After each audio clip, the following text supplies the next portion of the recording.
보통의 가족은 자식의 범죄를 알게 된 상류층 부모의 심경 변화를 담고 있습니다. 충격적인 결말에 숨겨진 이야기부터 삭제된 장면에 대한 감독 오피셜까지 전부 팩트체크해드리겠습니다. 지금부터 팩트폭행입니다.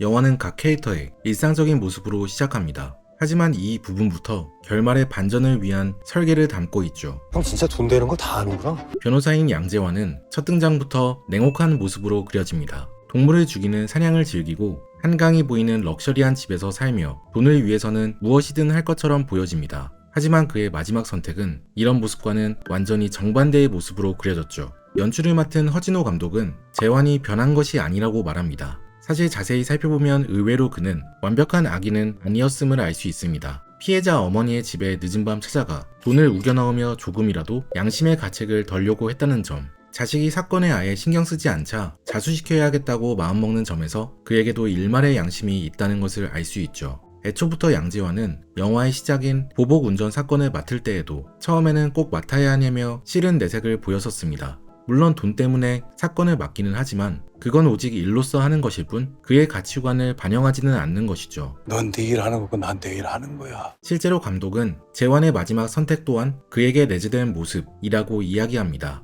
영화가 진행되면서 재환이 변한 게 아니라 원래도 재환에게 최소한의 선이라는 게 있을 텐데 점차 그 선을 넘어가며 고민하게 된 것이라고 밝혔죠. 이때 재환에게 넘을 수 없는 선이란 일말의 죄책감이었던 것 같습니다. 재환은 의뢰인이 피해자의 가족에게 사과조차 하지 않으려는 모습을 보게 되었는데 이후 자신의 딸도 사건을 아예 잊고 대학 합격에만 기뻐하는 모습을 보며 자신의 의뢰인이 겹쳐 보였을 것입니다. 그때부터 재환은 딸에게 관대한 아빠가 아니라 딸이 낀 팔짱을 빼며 냉랭한 모습을 보였죠. 그러다 결정적으로 딸의 속마음을 엿듣게 됩니다.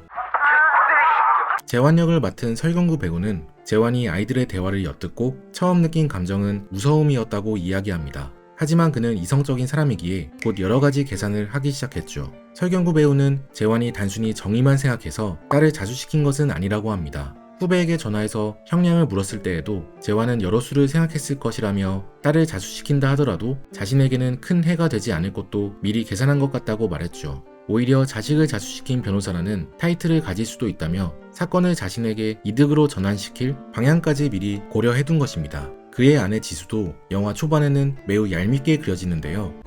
왔어? 지수는 아이를 가정부에게 맡겨두고 집에서 필라테스를 하며 돈 많은 남편과 결혼한 전형적인 트로피 와이프의 모습으로 등장했습니다. 하지만 의외로 지수는 영화 속에서 현실을 가장 정확하게 바라보는 인물입니다. 애들 일인데 애들 생각은 궁금해하지도 않고. 아이들의 생각을 물어보자며 처음으로 혜윤의 의견을 물어본 어른이고 혜윤의 냉혹한 면을 가장 먼저 알아차렸죠. 지수가 이렇게 사건을 정확하게 꿰뚫을 수 있는 이유는 그녀가 가족이 아니기 때문으로 보입니다. 양재환의 아내가 죽고 나서 재혼한 지수는 혜윤의 친엄마가 아니죠. 그래서 영화 내내 재규의 아내 영경은 지수를 인정하지 않는 모습을 보입니다. 지금 가족회의 하는데 왜 있는 거예요, 이 여자? 하지만 오히려 가족이 아니기 때문에 다른 인물들과 달리 맹목적인 자식 사랑을 떼어놓고 사건을 객관적으로 바라볼 수 있었죠. 이 점에 있어서 지수를 연기한 수연은 지수를 마인드가 건강한 사람이라고 평했습니다. 수연은 지수가 자신이 이 집에서 어떤 위치인지도 잘 알고 미움받는 것도 담담히 견디려고 애쓰는 인물이라며 그럼에도 사건을 해결하기 위해 애쓰고 애들은 어떻게 생각할까? 다친 사람은 어떻게 하지? 에 대해 차분히 고민하는 인물이라고 했죠. 실제로 지수는 흥분된 저녁 식사 속에서도 피해자는 어떻게 됐어요? 라고 묻는 인물이고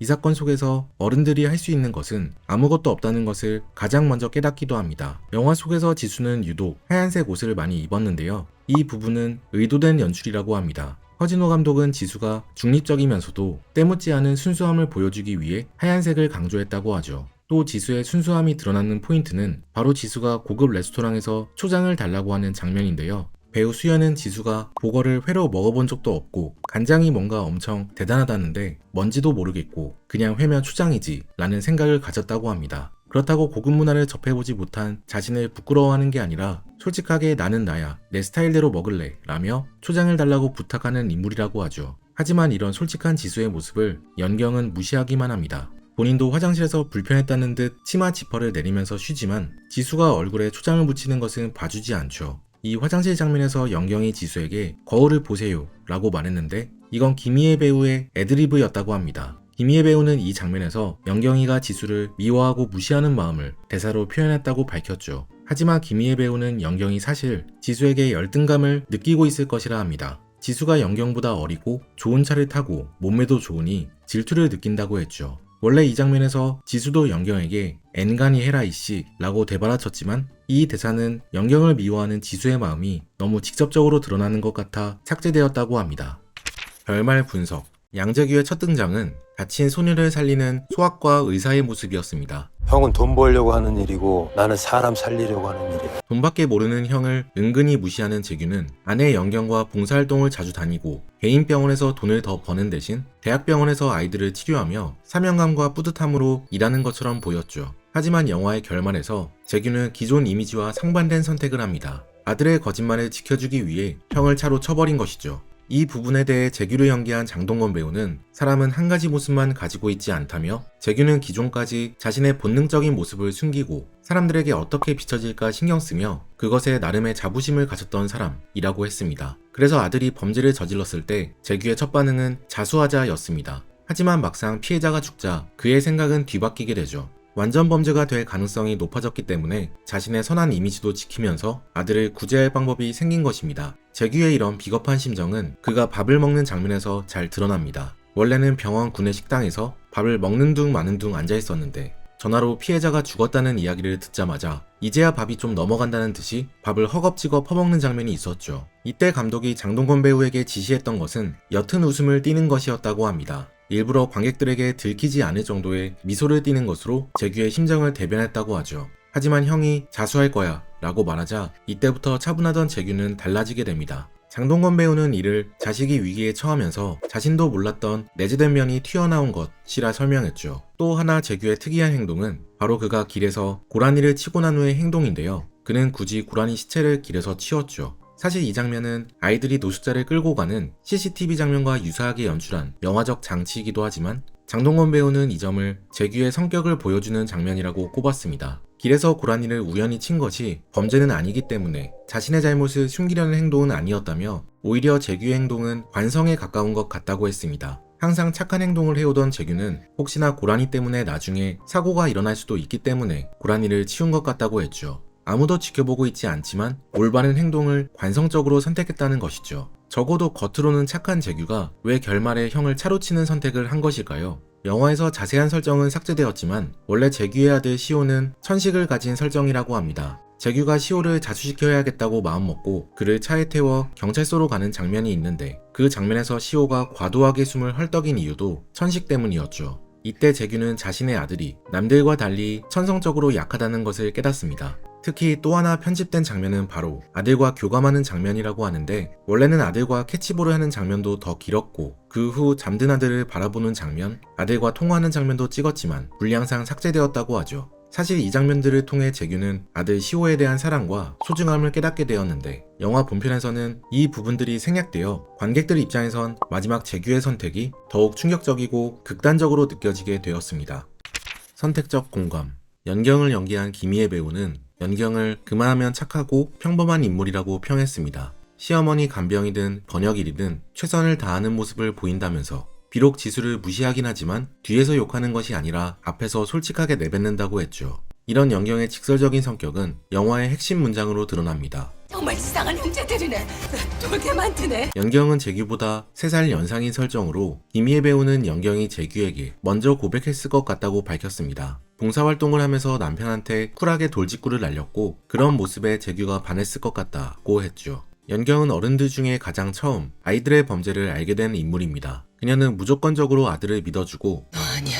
아들에게 불리한 증거를 지우려 애쓰죠. 이 모습은 봉사단체에서 기아 영상을 보며 눈물을 흘리는 연경의 모습과는 사뭇 달라 보입니다. 하지만 김희애 배우는 연경이 극중에서 갑자기 나쁘게 변한 것이 아니라 이런 모습도 저런 모습도 모두 연경이라고 밝혔습니다. 오히려 연경은 공감하는 사람이기 때문에 아들의 범죄도 감싸준 것 같아 보이는데요. 실제로 서울대 장대익 교수는 공감은 무한정 할 수 있는 것이 아니며 인지 및 감정을 소비하는 자원이기 때문에 가까운 사람에게 과하게 공감할수록 오히려 멀리 있는 사람에게는 공감 자원이 고갈되어 냉담해진다고 했죠. 그런 연경의 태도가 잘 드러난 장면이 지금까지 우리 착하게 살았잖아 라는 대사였습니다. 피해자에 대한 공감이나 반성 없이 자신의 죄를 합리화시키는 것은 의외로 보통의 사람들에게 흔히 찾아볼 수 있는 태도입니다. 심지어 논어에서는 소인은 잘못을 저지른 후 반드시 그럴듯하게 꾸며댄다고 합니다. 책 40과 50 사이에 따르면 잘못이 밝혀졌을 때 어떻게 대처하는지를 보면 그 사람의 진짜 얼굴을 확인할 수 있다고 하죠.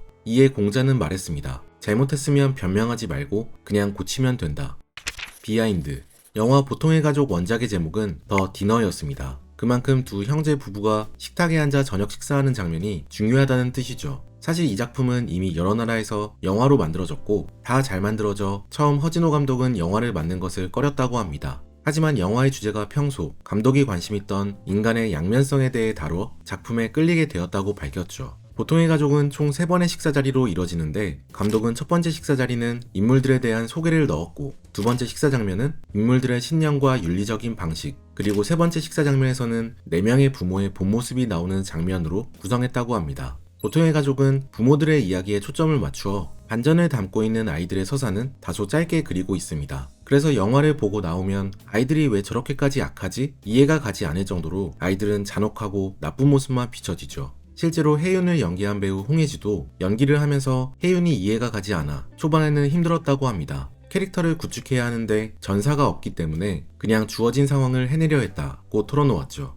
다만 홍혜지 배우는 콩콩 팥팥 같다며 혜윤도 계산적인 아빠를 닮아 차갑게 자란 것이라 추측했다고 합니다. 또 영화에서는 삭제되었지만 원래 가족 사진을 찍으면서 혜윤에게 정말 너희 아빠 저 여자랑 결혼한다니? 라 묻는 장면이 있었는데 이 장면을 통해 아빠 재환이 아내를 잃은 지 얼마 되지도 않아 그 빈자리를 지수로 채우려 했다는 것을 알 수 있었다고 하죠. 사춘기 때 친엄마를 잃고 새엄마를 맞이하게 된 혜윤은 매우 외로운 마음에 사촌동생 시호와 친동생처럼 가깝게 지낸 것 같다고 홍혜지 배우는 설명했습니다. 한편 재환의 아들 시호도 의문이 드는 인물입니다. 본인도 학교폭력 피해자면서 다른 사람을 그렇게 때린다는 게 잘 이해가 되지 않았죠. 다만 첫 등장 장면에서 아무 이유 없이 무당벌레를 죽였다는 점에서 시호도 타고난 성격이 공격적이고 죄책감을 느끼지 않는 소시오패스 성향에 가까운 게 아닐까 싶습니다. 다만 학교에서는 자신보다 덩치가 큰 애들이 많으니 자신을 보호하기 위해 공격성을 띠지 않다가 자신보다 약하다고 생각이 드는 노숙자를 만났을 때 본인의 공격성이 폭발하게 된 것이죠. 이런 모습은 시호의 할아버지에게서 이어져 온 게 아닐까 추측이 되는데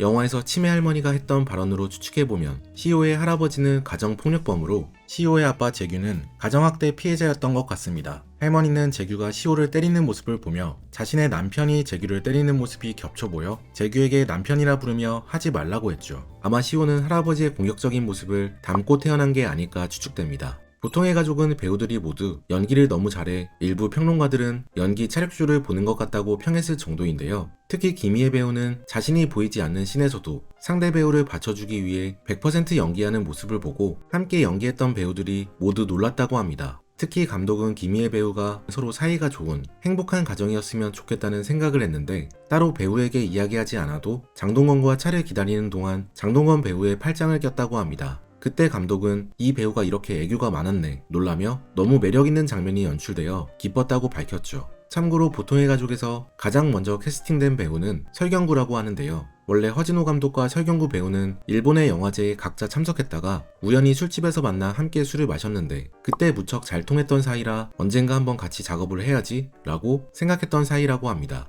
그러던 중 보통의 가족을 준비하면서 감독은 설경구 배우가 자산어보라는 작품에서 냉철했던 모습이 재환과 잘 어울릴 것 같아 캐스팅하게 되었다고 밝혔죠. 오랜만에 영화에 출연한 장동건 배우는 마치 재판장에 들어가는 느낌이라고 밝혔다고 합니다. 오랜만에 영화를 선보이기도 하지만 최근 작품들이 좋은 평을 못 받아서 목마름이 있었다고 털어놓았죠. 이번 작품을 찍으며 마음가짐이 많이 바뀌었다는 장동건 배우는 배우로서 다시 시작한다는 느낌이라며 보통의 가족이 새로운 대표작으로 인정받고 싶다는 포부를 밝히기도 했습니다. 허진호 감독은 8월에 크리스마스로 데뷔하여 봄날은 간다, 행복, 인간 실격까지 쉬지 않고 다양한 작품들을 내왔는데요. 허진호 감독과 멜로를 찍고 싶다는 설경구 배우의 말에 감독은 멜로는 상업적인 힘이 많이 약해진 장르 같다고 털어놓았습니다. 다만 설경구 배우와의 멜로는 좋다며 장동건과 설경구 배우 사이의 멜로를 찍어보는 것도 좋겠다고 농담했죠. 보통의 가족은 영화를 보고 나면 묘하게 찜찜함이 남는 영화입니다. 과연 나라면 어떻게 할 것인가 계속 되새겨보게 되죠.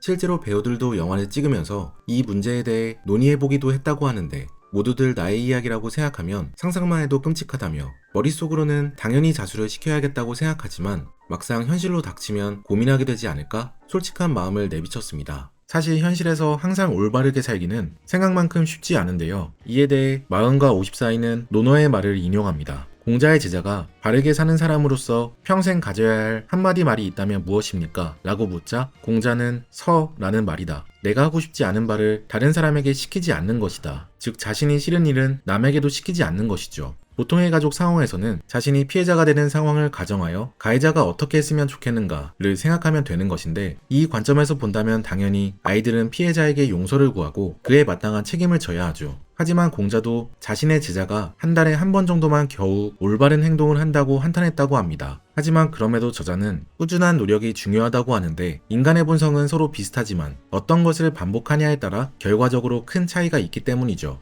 올바른 행동을 하기 위해 꾸준히 노력하기만 한다면 결국 더 나아진 자신을 만들 수 있다는 뜻입니다. 책 40과 50 사이는 20만 부 베스트셀러 50에 읽는 논어의 저자 최종혁 작가가 논어를 더욱 쉽게 풀어낸 작품입니다. 논어에서 공자와 제자들의 핵심 가르침을 추려내어 인생의 중요한 순간에 떠오르는 질문들에 대한 현명한 답을 제시하고 있죠. 2500년간 인문 고전으로 자리잡은 논어를 쉽게 해석한 이 책을 읽다 보면 인생의 올바른 방향을 찾아갈 수 있을 거예요. 지금까지 책트폭행이었습니다. 오늘 함께 읽은 책 40과 50 사이, 저자 최종혁.